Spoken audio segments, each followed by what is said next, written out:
Hello students, welcome our channel MK tutorials. आज आपण class 5चा लेसन नंबर 1 मंकी ट्रबल हा लेसन पाहणार आहोत. Warm up. Look at this picture, discuss with your friend and come up with a small story about the picture हे दिलेल्या पिक्चरला पहा आणि ते तुमच्या फ्रेंडबरोबर डिस्कस करा आणि त्याच्यावरून एक स्मॉल स्टोरी तयार करा असं सांगितलेलं आहे. चला तर लेसनला सुरुवात करू. Grandfather bought Toto from a street entertainer for 10 rupees. आजोबांनी टूटूला स्ट्रीट एंटरटेनरकडून 10 रुपयाला खरेदी केलं. आता स्ट्रीट एंटरटेनर म्हणजे काय? Someone who goes around the street singing, playing an instrument or making monkey dance for money. रस्त्यावर मनोरंजन करणारे जे असतात त्यांना म्हणतात स्ट्रीट एंटरटेनर. जे कोणी रस्त्यावर गाणे गातो, खेळ दाखवतो किंवा पैशासाठी माकडांना नाचायला लावतो त्यांना म्हणायचं street entertainer. The man had 3 monkeys. त्या माणसाकडे 3 माकडं होती. Toto was the smallest but the most mischievous. म्हणजे टूटू हा कशी होती तर सगळ्यात स्मॉल होती, पण ती कशी होती तर मिस्चिवियस म्हणजे खोडकर, आगाऊ अशी होती. She was tied up most of the time. ती जास्त करून टाईड अप असायची म्हणजे बांधलेली असायची. The little monkey look so miserable with a collar and a chain that grandfather thought she would be much happier in our home.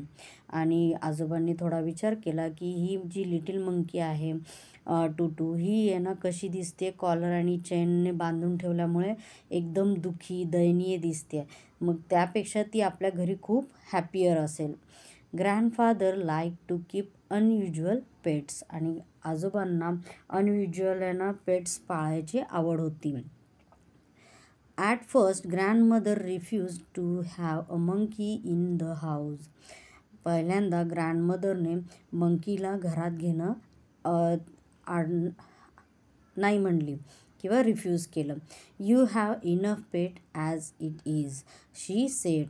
ती म्हणाली की आपल्याकडे पुरेसे असे पेट आहेत. Referring to grandfather's goat, several white mice and a small tortoise. आणि त्याच्याबरोबर ते वाक्य बोलता बोलता आजीने त्या आजोबांनी जे पाळलेले गोट, सेव्हरल व्हाईट माईस आणि अ स्मॉल टॉर्टॉईज ह्यांचा उल्लेख केला. चला तर नेक्स्ट पेजकडे वळूया. But I don't have any, I said. पण मी तेवढ्यात बोललो की माझ्याकडे काही नाही. You are mischievous enough for 2 monkeys. 1 boy in the house is all I can take.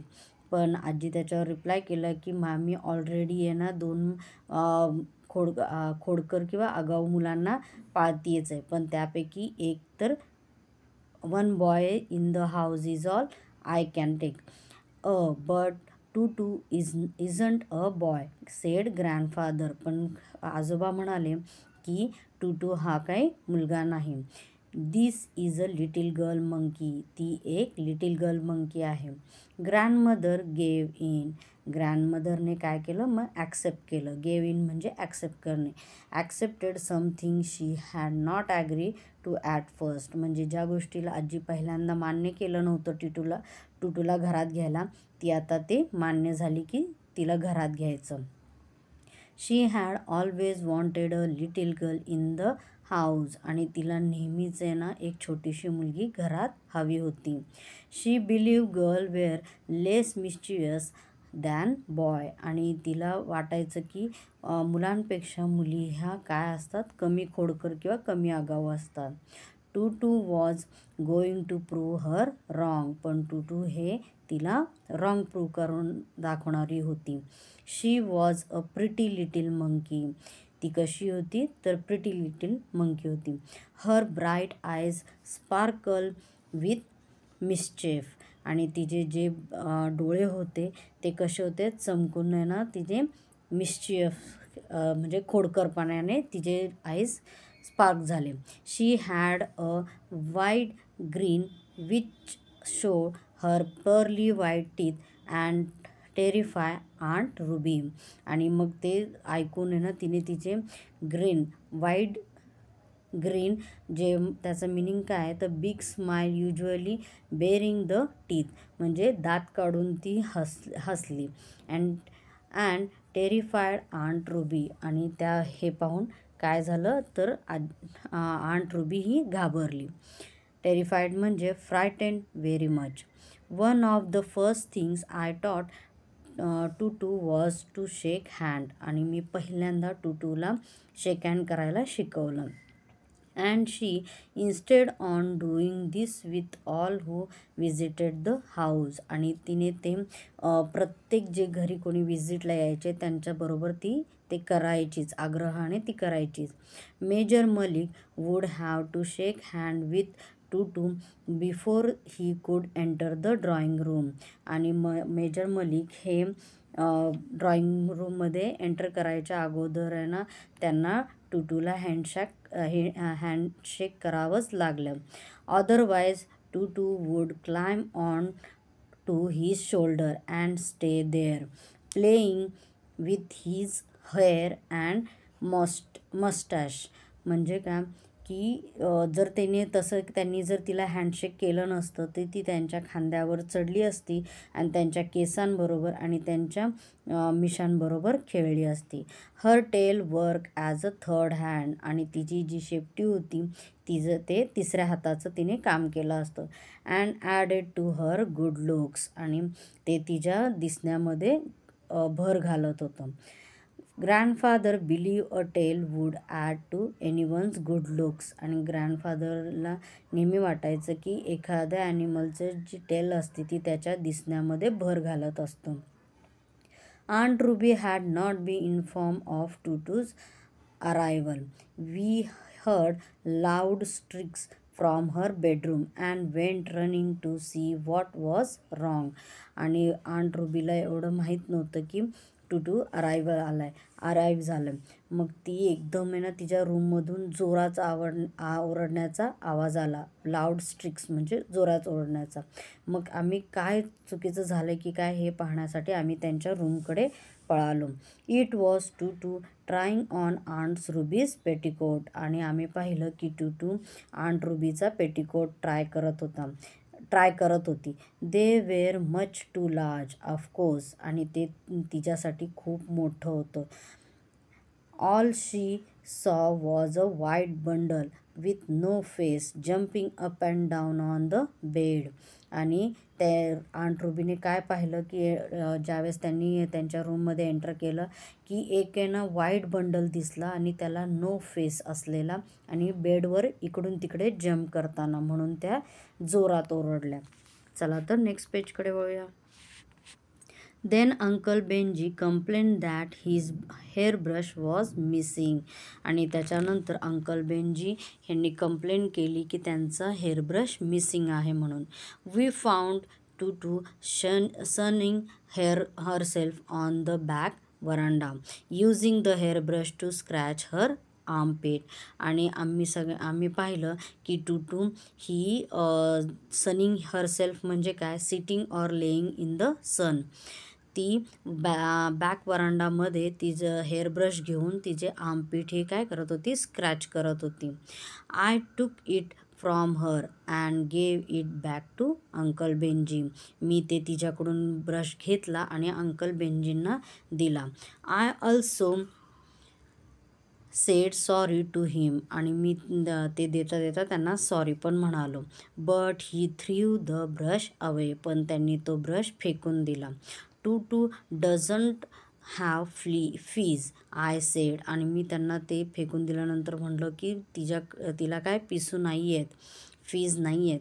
No, and she baths more often than Benji said grandfather, आणि ग्रँडफादरसुद्धा म्हणले की नाही तिला फीज नाही आहेत आणि ती बेंजींपेक्षा जास्त वेळ आंघोळ करते.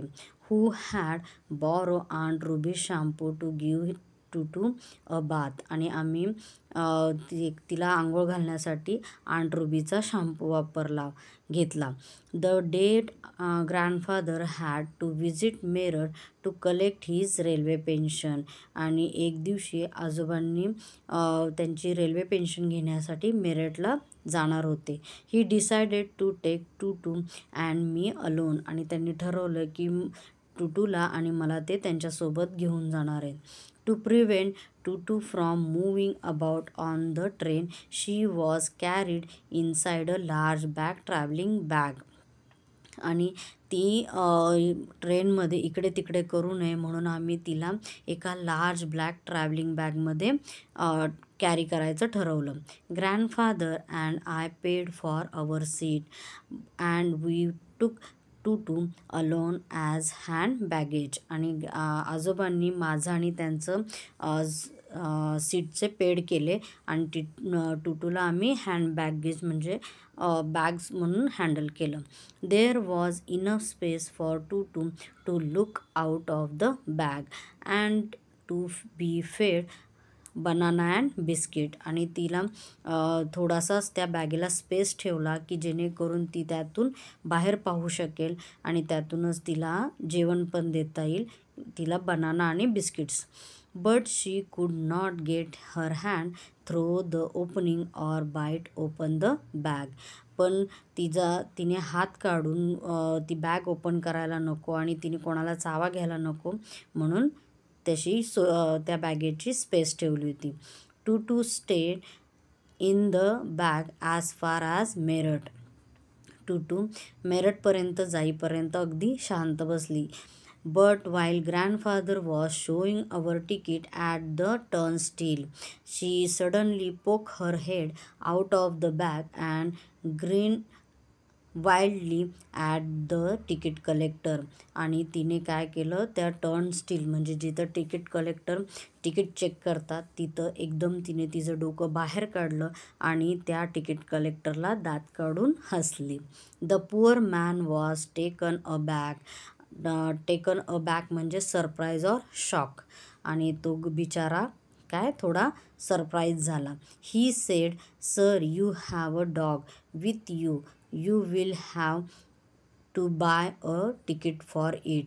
आणि तो तिकीट कलेक्टर आजोबांना म्हणाला की तुम्ही तुमच्यासोबत एक डॉग घेऊन चालला, त्यामुळे तुम्हाला त्याचंसुद्धा तिकीट खरेदी करावं लागेल.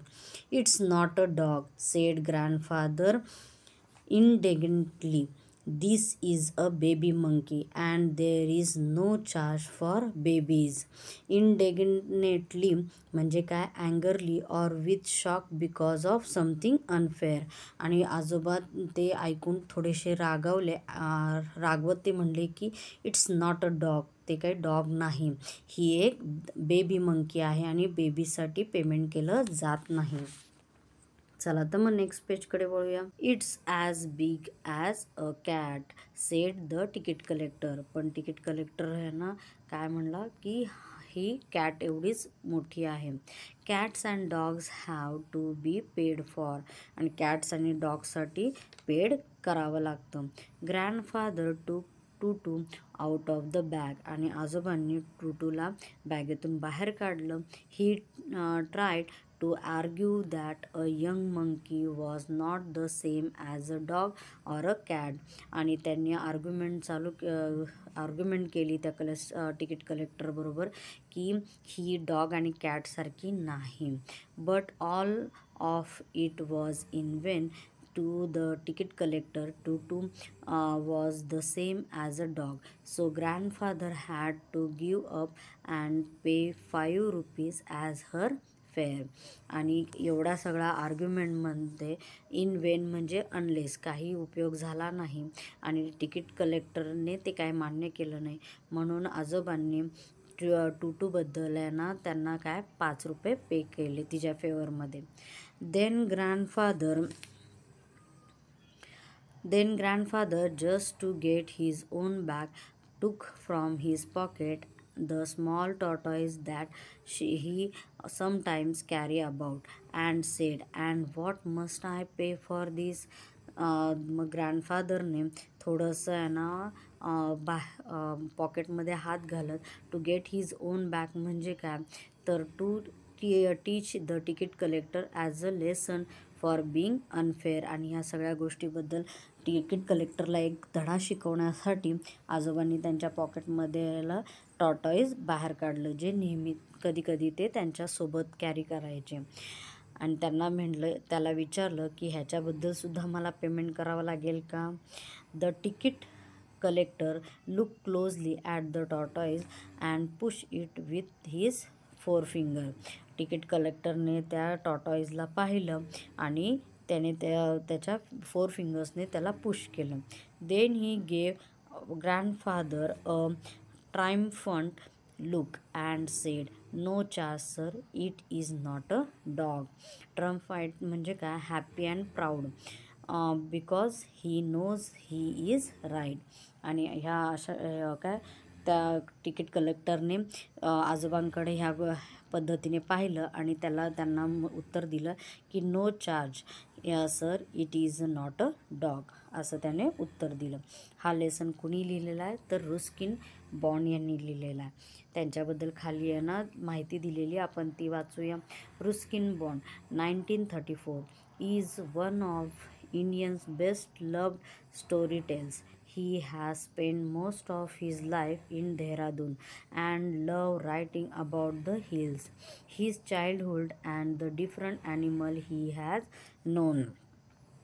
Some of his most popular works are The Room of the Roof and Our Trees Still Grow in Dhera. Monkey Trouble is one of his many stories about an unusual pet. Bond now lives Landur, Missouri. Okay students, I hope तुम्हाला हा lesson आहे ना व्यवस्थित समजला असेल. तुम्हाला कसा वाटला हा नक्की मला कमेंटमध्ये सांगा. थँक्यू.